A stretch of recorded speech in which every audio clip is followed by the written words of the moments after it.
सिर्फ 12 घंटे तक अर्नब गोस्वामी को इंटेरोगेशन किया गया है मुंबई पुलिस के द्वारा।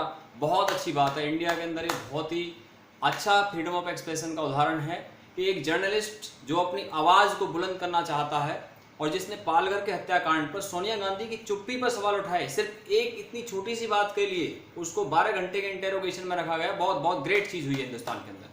दूसरा मामला ये है कि अर्नब गोस्वामी के पिताजी ने भारत की आर्मी के अंदर सेवा दी है, वो आर्मी के अंदर कर्नल थे, और सोनिया गांधी के जो पिता थे वो हिटलर की आर्मी में काम करते थे। और मेरे दोस्तों, एक बहुत बड़ा विषय है कि अगर हम अर्नब गोस्वामी से सोनिया गांधी की तुलना करें तो हमको ये भी मिलेगा कि सोनिया गांधी के पास ऑक्सफोर्ड यूनिवर्सिटी की फेक डिग्री थी, वो झूठ बोला था उन्होंने, और सुब्रमण्यम स्वामी ने इस बात को सुप्रीम कोर्ट के अंदर सिद्ध कर दिया, जबकि अर्नब गोस्वामी के पास में रियल डिग्री है। और जहां तक हम देखते हैं अर्नब गोस्वामी के पूरे करियर को, तो उस पर कहीं कोई दाग नहीं है किसी भी तरीके का। आप देखिए टाइम्स नाउ में जब वो काम करते थे, तो टाइम्स नाउ में काम करते वक्त उनको दिल मुश्किल पर उन्होंने एक हफ्ते तक कैंपेन चलाया। करण जौहर के दबाव में आकर के टाइम्स नाउ वालों ने उनको वहां से छुट्टी किया। इसके बाद में जब रिपब्लिक टीवी स्टार्ट किया तो एक ही हफ्ते के दौरान उसकी टीआरपी नंबर 1 पर पहुंच गई। और अभी तक भी रिपब्लिक टीवी पिछले 3 साल से इंग्लिश न्यूज चैनल की कैटेगरी में नंबर 1 पर बना हुआ। बार्क की रेटिंग जाके देख लीजिए आप ऑनलाइन चेक करके। तो अभी आते हैं दूसरे मामले पर कि जब पालघर के अंदर हत्याकांड हुआ उसके बाद में उन जो एक्यूज थे, क्या उनका इंटेरोगेशन हुआ? अब बहुत से लोग ये सवाल करेंगे कि आप सोनिया गांधी से कोई सवाल कर रहे हैं, वहां सरकार उद्धव ठाकरे की है, एनसीपी भी उस सरकार के अंदर है। बिल्कुल ठीक है, लेकिन वो कांग्रेस के सपोर्ट से चलने वाली सरकार है और सोनिया गांधी उसकी नेशनल प्रेसिडेंट है।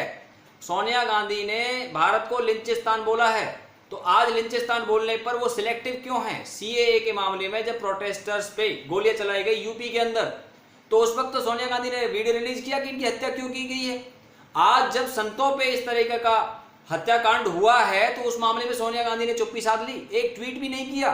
एक ट्विटर राहुल गांधी के ट्विटर हैंडल पे जाके देखिए, प्रियंका गांधी के ट्विटर हैंडल पे जाके देखिए, सोनिया गांधी के ट्विटर हैंडल पे जाके देखिए, कांग्रेस पार्टी के ऑफिशियल ट्विटर हैंडल पे जाके देखिए, एक ट्वीट के लायक भी नहीं है भारत के संत। ये अपने आप में एक बहुत ही बड़ा विरोधाभास है।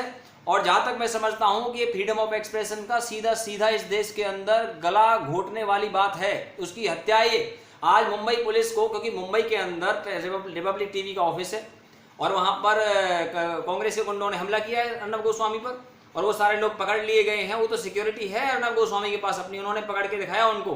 तो मतलब कांग्रेस जो है डंडों के दम पर और पुलिस के दम पर इस तरीके से जर्नलिस्टों को डराने का खेल कर रही है।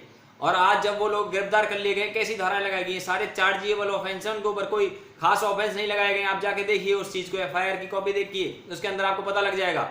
और जहां तक बात है फ्रीडम ऑफ एक्सप्रेशन की, आज फल सब्जी विक्रेताओं का मामला चल रहा है। मैं तो इस देश के लोगों से कहना चाहता हूं, भाई इतनी गंद नहीं फैलनी चाहिए देश के अंदर। मैंने अब खुद अपनी आंखों से देखा है कि बिस्मिल्लाह मुस्लिम ढाबा, फलाना मुस्लिम ढाबा, ठीक है आज हिंदू फल सब्जी विक्रेता, मैं कहता हूँ होना ही नहीं चाहिए, इसकी जरूरत नहीं है। सारे देश को एक समझ के चलिए। लेकिन अब वो एफआईआर आज तक उन मुस्लिम ढाबा करके जो बना रखा है उस पर तो नहीं हुई। ये तो आपको सिलेक्टिव क्यों हो? सिलेक्टिव होना ही नहीं चाहिए। झारखंड और पंजाब के अंदर इस तरह के मामले सामने आ रहे हैं।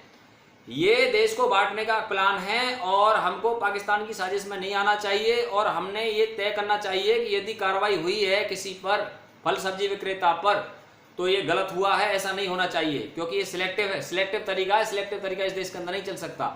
एक बात और मैं बता देना चाहता हूं कि अर्नब गोस्वामी जो अपने आप में इस देश के अंदर एक बहुत बड़ा ब्रांड बन चुके हैं और एक नेशनलिस्ट ब्रांड बन चुके हैं। उनके ब्रांड को डाउन करने के लिए, उनकी इमेज को, छवि को धूमिल करने के लिए तरह तरह के आरोप उनकी प्रॉपर्टी पर, उनकी पर्सनल लाइफ पर, उसके तमाम तरीके के उनके जो पुराने रिकॉर्ड निकाले जा रहे हैं।